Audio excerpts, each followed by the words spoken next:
1000 कथाएं हैं उसके अंदर कि जिनको भगवान मिले, और ऐसे ही भगवान काम करने चले जाते हैं अपने भक्त का। बहू रानी ने कहा ठीक है, लेकिन कन्हैया ने कहा एक शर्त है, तुम्हारे यहाँ गाय भैंस बहुत है। कहा दूध घी बहुत होता है। बोले होता है। कहा तो एक काम करना, जब तुम कल मक्खन बनाओ तो जितनी डलिया हम गोबर डालें उतने मक्खन की गोलियां बना के रख देना, मैं आके खा जाऊंगा, क्योंकि मक्खन मुझे बहुत अच्छा लगता है। बहू रानी ने कहा ठीक। भगवान गोबर डालने लगे, दौड़ दौड़ करके गोबर फेंकते हैं। थोड़ी देर के बाद भगवान रुक गए। भगवान ने कहा अच्छा बताओ भाभी कितने डलिया गोबर हो गया। तो उस बहू रानी का मन अगर वहां हो तो बेचारी बतावे। उसका मन तो भगवान में लगा हुआ था, मेरे भगवान कितने अच्छे लगेंगे, आज कितनी सुंदर झांकी बनेगी, मैं भी जाऊंगी, नाचूंगी, गाऊंगी, ये सोच रही थी, भूल गई। बहू रानी ने कहा भैया मुझे याद नहीं रहा। भगवान बोले तुम्हारा हिसाब अच्छा नहीं, डलिया रख दे। कहा एक काम करो, कुछ लिखा पढ़ी शुरू कर दो, नहीं तो कैसे पता चलेगा हमने कितनी डलिया गोबर डाला है, कल कितनी मक्खन की गोलियां खिलाओगी। बहू ने कहा यार लिखने के लिए क्या है। कहा कुछ भी करो। बहू रानी ने प्रसन्नता से कहा तो भैया एक काम कर लें। कहा बताओ। कहा यहां लिखने के लिए तो कुछ है नहीं, मैं जब गोबर की डलिया डाल करके आप आएंगे तो मैं गोबर की एक बिंदी तुम्हारे गाल पे लगा दिया करूंगी। भगवान खुश। बोले हाँ ये बात ठीक है। बोले बाद में गिनती हो जाएगी। अब देखो ये है भक्त और भगवान। गोबर डाल करके भगवान आते हैं डलिया, और वो बहू रानी गोबर उठा के भगवान के गाल में बिंदी लगा देती है गोबर की। दोनों गालों में गोबर की बिंदियां लग रही हैं, भगवान काम कर रहे हैं। तब तक शाम हो गई, और जैसे ही शाम हुई वहां पर आरती का समय हुआ, झांकी खुलने का घंटा घड़ियाल बजने लगे, जय जयकार होने लगी। भगवान ने डलिया फेंक दी और भाग खड़े हुए राज मंदिर की तरफ गए। यहां पर बहू रानी अपना वह काम बराबर कर ही रही थी कि काम जब पूरा हो जाएगा तभी तो जा पाऊंगी। पूरे गांव के नर नारी सब इकट्ठे हो गए।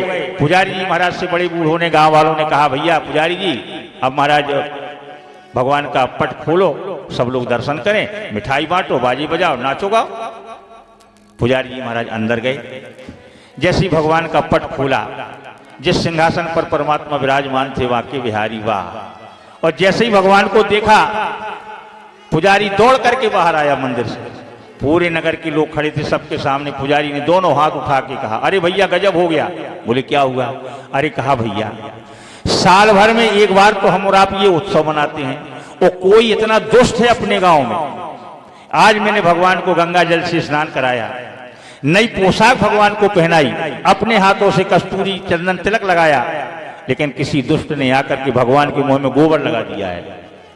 अरे गांव वाले बोले बड़ा गजब हो गया, पता लगाओ ये कोई दुष्ट व्यक्ति होगा जिसको भगवान अच्छी नहीं लगते, वो नास्तिक होगा, कोई पापी होगा कि साल भर का एक तो अपन उत्सव मनाते हैं साल भर में एक बार, और आज ही के दिन कोई दुष्ट व्यक्ति।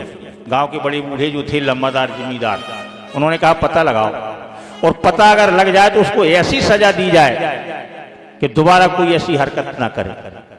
ऐसा जब गांव वालों ने कहा, अब तो गांव वालों के कहने से गांव में खबर फैल गई। जहां पर वो बहू रानी गोबर डाल रही थी, अब आप कल्पना करो, मन के अंदर कल्पना की जाती है कि जब उस बहू रानी को ये पता लगा होगा कि भगवान के मुंह में बिंदी बिंदी गोबर किसी ने लगा दिया है, तो उसको कैसा लगा होगा। उसने डलिया फेंक दी, आंखों में आंसू आ गए, मैं कितनी बड़ी पापनी हूं, मैं अपने भगवान से गोबर डलवाती रही। ऐसा उसके मन में भाव आया, आंखों से आंसू, और उसने भागना शुरू कर दिया। सीधा मंदिर में पहुंची, वहां पर बहुत बड़ी भीड़ थी।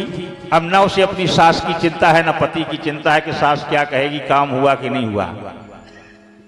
क्यों महाराज जी ने रामचरितमानस में ये लिखा है, जान ले जो अरे जान निहारा। और एक बात और लिखी, अगर कोई जान जाता है परमात्मा को, सोई जाने यही देह जनाई, और जाने तुम्हें तुम्हें होए जाई। जो भगवान को जान जाता है वो भगवान का हो जाता है, तो संसार की उसे चिंता नहीं रहती है। बहू रानी पागलों की भांति हाथों में गोबर लगा भीड़ को चीरती हुई मंदिर के अंदर चली गई, और मंदिर में जाकर के पहले तो उसने भगवान का दर्शन किया, और जैसे ही भगवान के मुंह में देखा कि गोबर की बिंदी लगी है, बिंदी बिंदी। अब आप कल्पना करो थोड़ा, वास्तव जब भगवान को देखा होगा कि ये बिंदी बिंदी गोबर तो मैंने लगाया है, वारे परमात्मा। भाव विभोर हो गई, आंखों से आंसू बंद नहीं हो रहे थे। बहू रानी लौट करके बाहर आई। गांव वालों ने कहा पकड़ो भैया, ये कोई पागल है, कैसी आप पवित्र अवस्था में मंदिर के अंदर चली गई, कोई पागल होगी। बाहर निकल के आई, हाथ जोड़ करके उसने पूरे गांव के सामने कहा भैया, जिस पापी की तुम्हें तलाश है, जिसने भगवान के मुंह में गोबर लगाया, उसकी तलाश है। गांव वालों ने कहा हाँ तुम्हें पता है? बोले बिल्कुल पता है। कौन है वह? कहा मैंने लगाया है भगवान के मुंह में गोबर। अब गांव के जो बड़े बूढ़े थे उनको बड़ा खराब लगा, ये कितनी नालायक बहू है, पूरे गांव के सामने ऐसे कह रही है जैसे बहुत अच्छा काम किया हो। किसकी है बहू ये? इसको ऐसी सजा दी जाए कि दोबारा ऐसा हरकत कोई ना करे। बहू रानी ने कहा आप लोग जो सजा हमको देंगे हमें स्वीकार है, लेकिन सजा देने से पहले 1 मिनट हमारी बात सुन लो। लोगों ने कहा क्या बात सुनाना है? कहा सच्चाई ये है कि गोबर तो हमने लगाया है। भाई सच्चाई ये है कि गोबर तो हमने लगाया है, लेकिन गोबर लगाने के लिए मैं मंदिर में नहीं आई। लोगों ने कहा तो ये अपने आप गोबर लग गया, गोबर तूने लगाया है, मंदिर में नहीं आई, कैसे लग गया गोबर? उस बहू रानी ने पूरी कथा सुना दी। ये गोबर लगवाने के लिए हमारे पास गए थे, ये हमारा गोबर डालते रहे, शर्त ऐसी ऐसी हुई थी, इस वजह से हम गोबर लगाती रही, मंदिर में हमने गोबर नहीं लगाया। अब आप लोग बताओ, है कोई गांव का ऐसे व्यक्ति की जो उसको सजा दे दे? उस बहू रानी को कोई सजा दे सकता है? जितने लोग खड़े थे सब हाथ जोड़ने लगे, पुजारी महाराज चरणों में गिर पड़े उस बहू रानी। आज हमने भगवान का दर्शन तो नहीं कर पाए, बुढ़ापा आ गया पूजा करते करते, लेकिन तेरा दर्शन हमने कर लिया है, तो हमें तो यही लगता है कि तूने भगवान का दर्शन कर लिया, तो हमने तेरा दर्शन कर लिया, तो भगवान की बराबर दर्शन हो गया। प्रेम से बोलो शंकर भगवान की।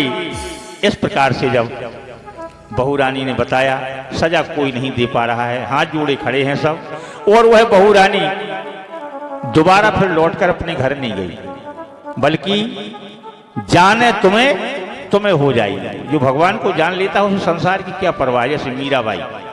इसी प्रकार से वह बहू रानी भी भगवान के सामने नाच रही है और गा रही है, आंखों में आंसू भरे हैं, और कह रही थी